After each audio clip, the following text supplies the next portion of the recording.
Bonjour et bienvenue sur l'Expression Topcom, le portail de la communication et du management. La fortune se conjugue-t-elle avec la générosité? C'est le pari que fait la Fondation de France, qui a lancé en septembre une campagne d'un style assez particulier. L'une des 3 accroches de la campagne fait dire à son personnage « J'ai plusieurs conseillers en patrimoine, un seul en philanthropie ». Le message s'adresse aux 60 000 Français les plus riches pour les convaincre d'alléger raisonnablement leur portefeuille en soutenant le financement de projets portés par la Fondation de France. Pour évoquer cette campagne, nous recevons aujourd'hui Agnès Lamoureux, directrice de la communication de la Fondation de France, et Isabelle Karastamatis, directrice générale de l'agence Limite. Bonjour. Bonjour. Alors, Isabelle Karastamatis, faites-nous d'abord une rapide présentation, non, ce sera plutôt Agnès Lamoureux d'ailleurs, rapide présentation de la Fondation de France, de son positionnement et des projets qu'elle soutient. Alors, la Fondation de France, c'est un organisme qui est un peu le trait d'union entre les donateurs et les projets qui existent sur le terrain, les gens qui ont besoin qu'on les aide. Voilà. La Fondation de France, c'est un organisme qui collecte de l'argent, qui étudie des projets et qui redistribue cet argent à des petites associations de terrain et qui également abrite pour les donateurs fortunés les fondations qui veulent créer. Et on agit dans 3 domaines: l'aide aux personnes vulnérables, le développement de la connaissance, ça veut dire la culture, l'éducation, la recherche, et l'environnement. D'accord. Et quand on parle de personnes vulnérables, bon, c'est très large, vulnérabilité pour raison de santé, par rapport au travail, par rapport à...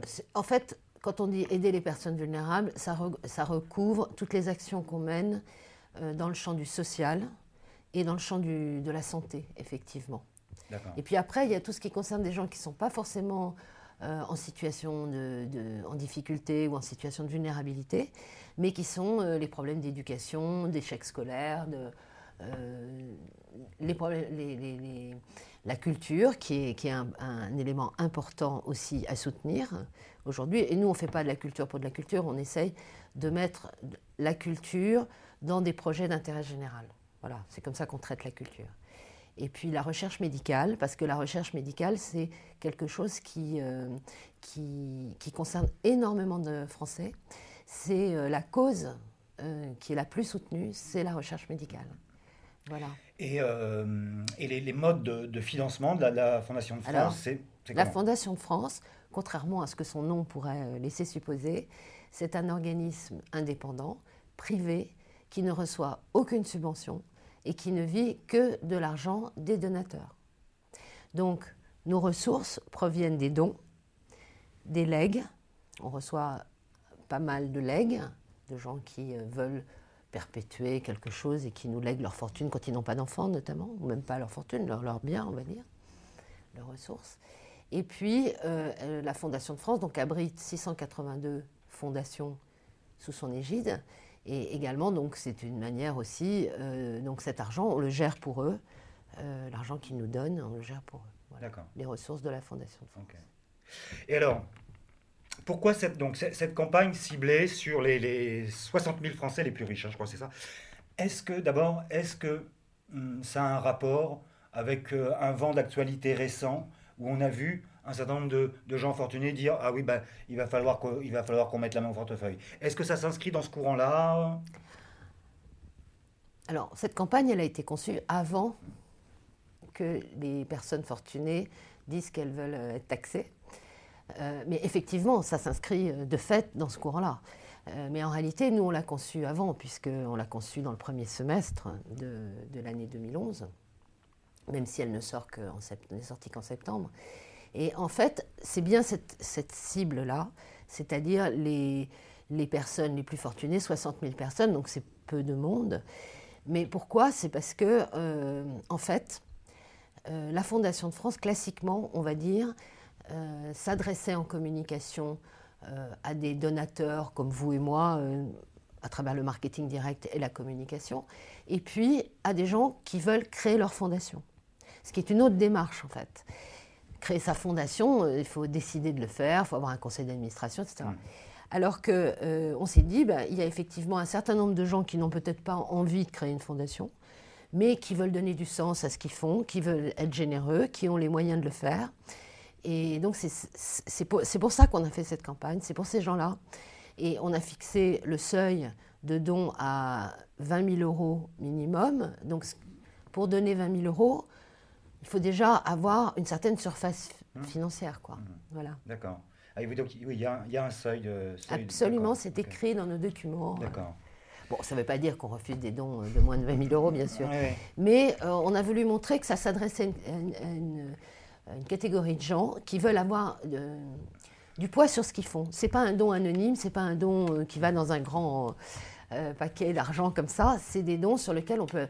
Enfin, c'est de l'argent avec lequel ils peuvent agir sur les choses. D'accord. Et alors, parlons un petit peu de la collaboration avec l'agence Limite. Est-ce que c'est une première ou pas? Alors, ce n'est pas une première, parce qu'on se connaît depuis longtemps. J'ai travaillé depuis la création de Limite de manière ponctuelle avec l'agence. L'agence qui date de quand? Il y a 3 ans, 2008. Voilà, donc on a fait des opérations pour les 40 ans de la Fondation de France en 2009. On travaille aussi beaucoup avec Limite pour tout ce qui est Internet, toute la communication autour d'Internet, et ponctuellement sur d'autres opérations. Et là, en fait, il se trouve que moi, j'ai un passé d'agence, donc on s'est connus quand je travaillais en agence. Inseman et DDB. Voilà. Donc, on a travaillé ensemble avec Laurent Terris et Isabelle Karastamatis. Donc, quand on a pensé faire cette campagne, je n'avais pas envie de travailler de manière classique avec une agence. Je travaille par ailleurs avec des agences pour d'autres campagnes. Et donc, j'ai proposé à Limite qu'on mène cette aventure ensemble, mais vraiment ensemble. Donc, on l'a fait, peut-être que Isabelle peut en parler, en coproduction. En coproduction, on a vraiment travaillé de façon très étroite, main dans la main, sur la conception du cahier des charges, le choix des 3 teams. On a sélectionné en fait 3 teams créatifs en direct. C'est aussi parce qu'on a ensemble une expérience publicitaire. 3 teams créatifs donc qui sont de l'agence Limite ou Non, pas du tout, des teams créatifs extérieurs. En fait, on s'est auto-créé comme un pool, un mini Gibori. Et donc, on a travaillé ensemble sur l'élaboration du cahier des charges, la sélection des 3 teams. On les a briefés ensemble, on les a reçus ensemble. On a choisi le team qui a gagné finalement la compétition. Il s'agit de Laurent et Virginie Moncomble de l'agence secrète. Et puis ensuite, on a suivi ensemble le shooting, la conception, la rédaction, jusqu'à la production des supports. De façon assez originale, c'est une méthode que nous, on pratique souvent, la coproduction avec nos clients, quand c'est pour élaborer des schémas directeurs de communication, etc. C'était la première fois qu'on le faisait pour de la création publicitaire et c'est vraiment très satisfaisant, très épanouissant et très fluide. D'accord. Et parlez-moi aussi un petit peu de l'aspect achat média et de la collaboration avec Medialinks. Alors, Medialinks, c'est l'agence média de la Fondation de France. D'accord. Et donc là, j'ai demandé à Manuel Jaïs de nous trouver des titres qui correspondaient à cette cible de personnes fortunées. C'était forcément, je veux dire, le choix du média presse était inscrit dès le départ, oui. Tout à fait. Tout à fait, d'autant que, donc pourquoi? Parce qu'on a décidé avec l'agence Limite de faire une campagne sous forme d'encart et pas sous forme de pages classiques, on va dire. Et donc c'est des encarts qui sont ou jetés ou brochés ou collés dans les supports. Et on voulait vraiment le faire dans une presse qui s'adressait très directement à ces personnes, c'est-à-dire qu'on a sélectionné 28 titres.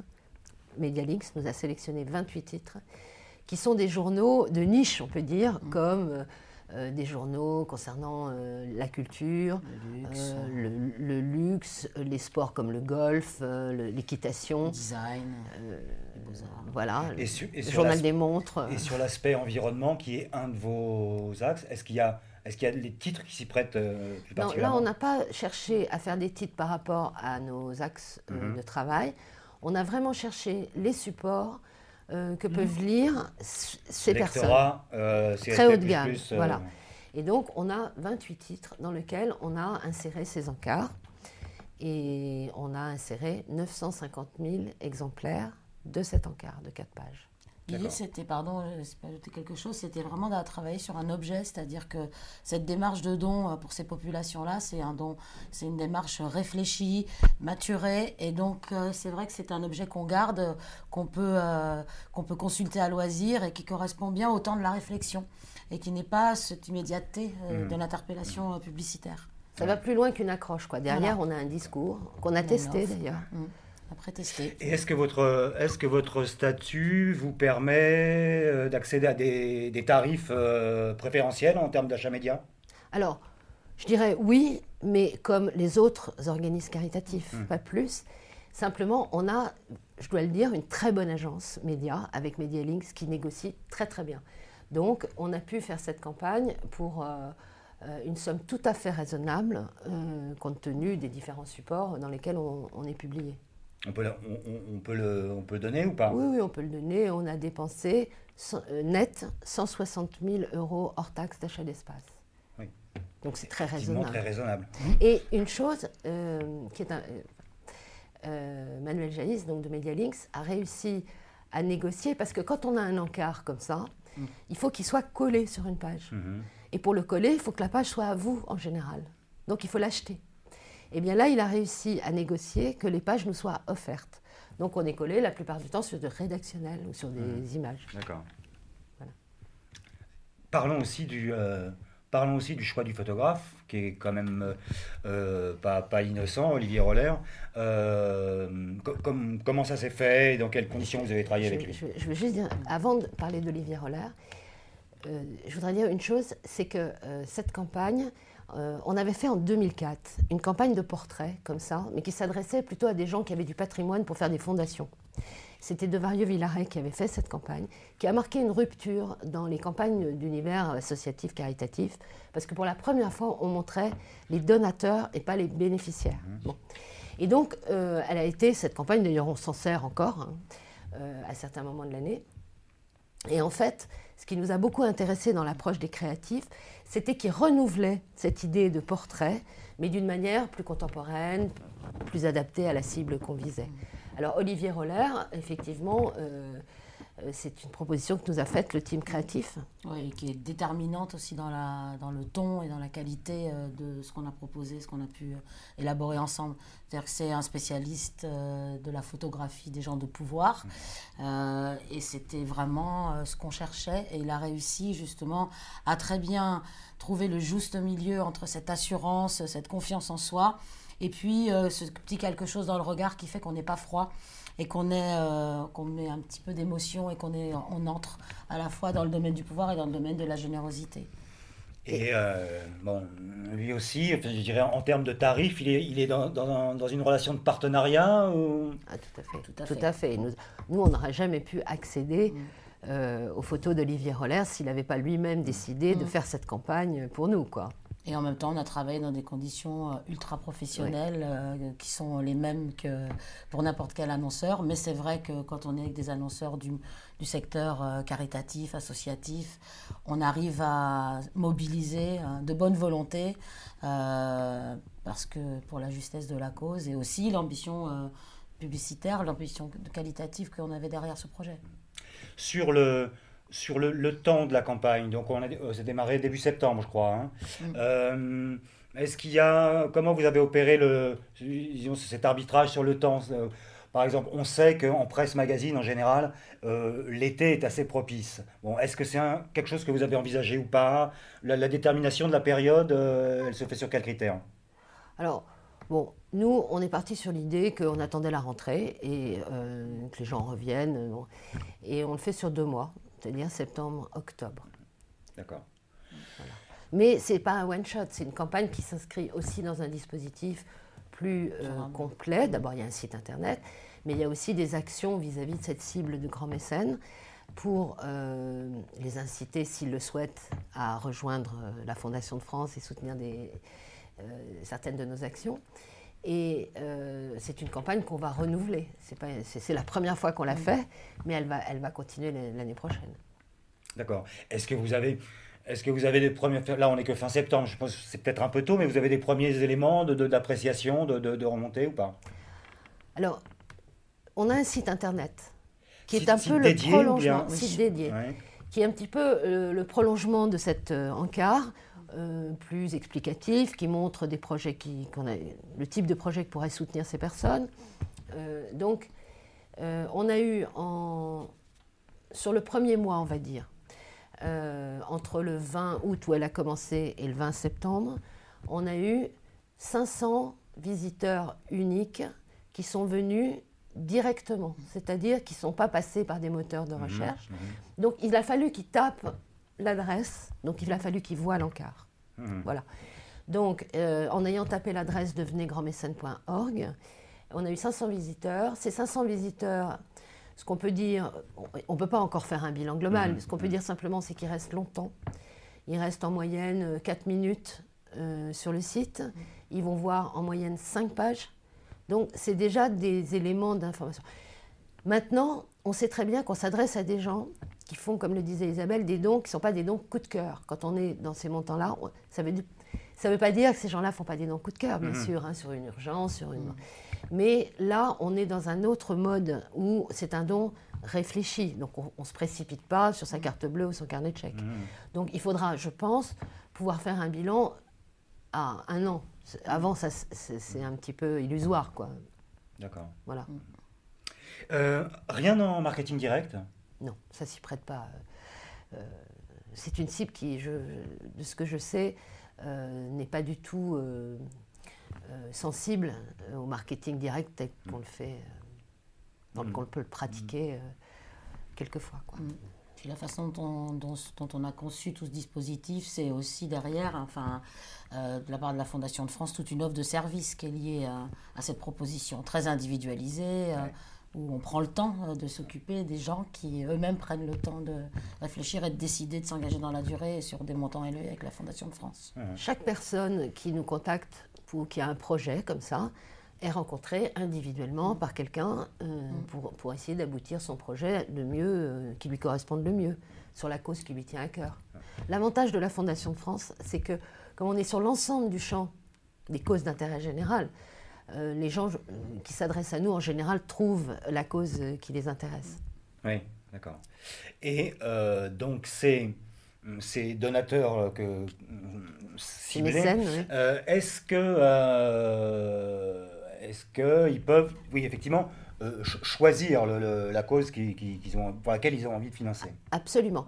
Donc, parmi ces 3 fonds de soutien qu'on a créés, il y a à chaque fois toute une liste de sujets, on le voit sur le site, où ils peuvent décider de soutenir l'emploi, de soutenir la recherche, de soutenir le logement, etc.